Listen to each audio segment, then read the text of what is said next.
चाहिए प्लीज। पर मैं दवाई दे रहा हूँ, कहाँ रखी दवा? आप जाइए, मैं देखता हूँ। माँ दवाई का है? वाह वाह समझ रही है।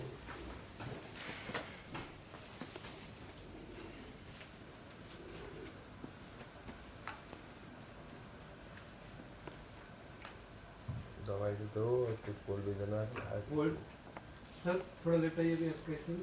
गाइस वेलकम टू IWMBS और आज हम बात करेंगे कल्स टीवी के पॉपुलर शो सुमन इंदौरी की, जहां आप सभी देखेंगे कि सुमित्रा का स्पेशल ध्यान देगी सुमन, जहां सुमित्रा सुमन के सामने रखेगी तीर्थ का सच सामने।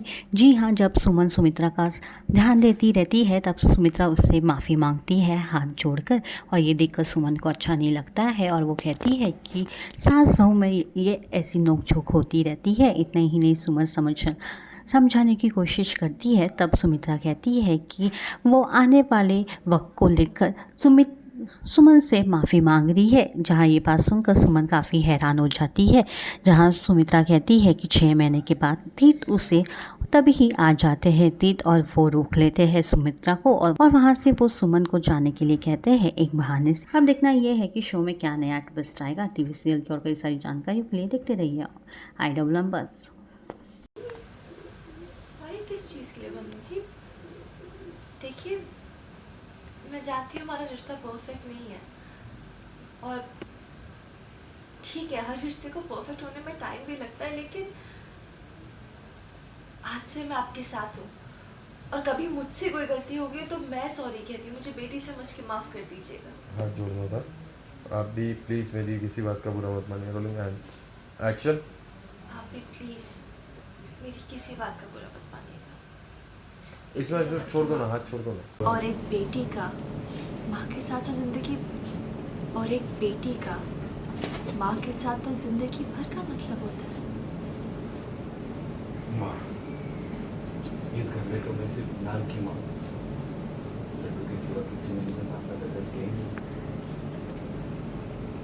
माँ, ये आपका घर है, आपके घर में कोई भी आपको दर्जा देगा क्यों? वो तो आपका हक है ना, आपको खुद लेना पड़ेगा। कोई भी आपको अपना हक देता नहीं है, हमेशा लेना पड़ता है। अपने सम्मान की जिम्मेदारी आपकी अपनी होती है। अपने सम्मान की जिम्मेदारी आपकी अपनी होती है। किसी और की नहीं। बस इतना ही है। हाँ, इतना ही। अपने सम्मान की जिम्मेदारी आपकी अपनी होती है, किसी और की नहीं। हमें ये सब नहीं सिखाया है। याद रखिए, हमें तो हमेशा यही बोला गया कि चुप रहो, हर बात की बात बनाओ तो बात बिगड़ जाती है। घर में कैलाश हो, कलेश नहीं। चुप रहने में ही समझदारी है। और क्या गारंटी चुप रहने से कलेश नहीं होगा? अभी तो हुआ ना, आप चुप भी रही, कलेश भी हुआ। माँ, चुप रहना समझदारी नहीं है, पुरानी सीख है और गलत सीख है कि आप चुप रहेंगी तो गलती करने वालों को उसकी गलती पता नहीं चलेगी और वो कलेश नहीं करेगा। लेकिन अभी क्या हुआ? आप चुप रही, गलती तो देविका भाभी की थी, और कलेश तो हुआ है क्योंकि पापा जी ने आप पे इल्ज़ाम डाला रेवा की किडनैपिंग का। मैंने बहुत सहायता की, बहुत चुप रही इस घर की खुशी के, पर झूठा इल्जाम नहीं सहने का। रेवा मेरी भी तो बच्ची है, दादी हूँ मैं उसकी। जानती हूँ मम्मी जी, और आप तो माँ है इस घर की, इस घर की पहली लक्ष्मी है, इस घर का सम्मान है। लेकिन जब तक आप खुद अपने लिए लड़ना नहीं सीखेंगे ना, आपके लिए की गई हर लड़ाई अधूरी रहेगी। क्योंकि आपको बोलना पड़ेगा, आपको अपनी आवाज़ बाकी सबको सुनानी पड़ेगी।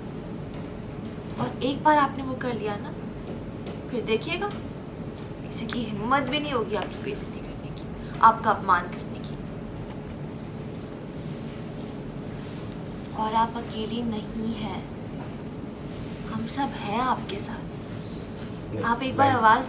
माँ, आप मुझे भी माफ़ कर दीजिएगा, अपनी बेटी समझ के मेरी गलती को ला दीजिएगा। और सॉरी मत कहिए। पर सॉरी मत कहिए प्लीज़। सॉरी उस बात का नहीं जो हो चुका है। सॉरी उस बात का जो होने वाला है। हाथ जोड़ो, मुझे माफ कर देना। क्या क्या होने वाला है? क्या कह क्या रही हैं आप? और वो कुछ बोलने का, सुमन 6 महीने बाद तीर तुमसे। And action. उनकी तबीयत ठीक नहीं है, उनको दवाइयाँ देनी है। सुमन जी दवाइयाँ मैं दे दूंगा उनको। आप जाइए, आप थक चुकी होंगी, चाहिए प्लीज। अरे पर मैं दवाई दे रहा हूँ, कहाँ रखी दवा? आप जाइए, मैं देखता हूँ। माँ दवाई का है। वाह सामने बोलिए।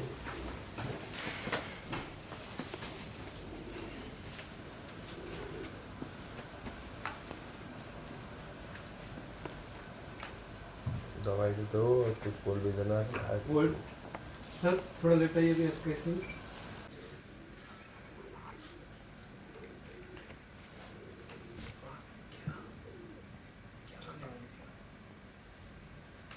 ओके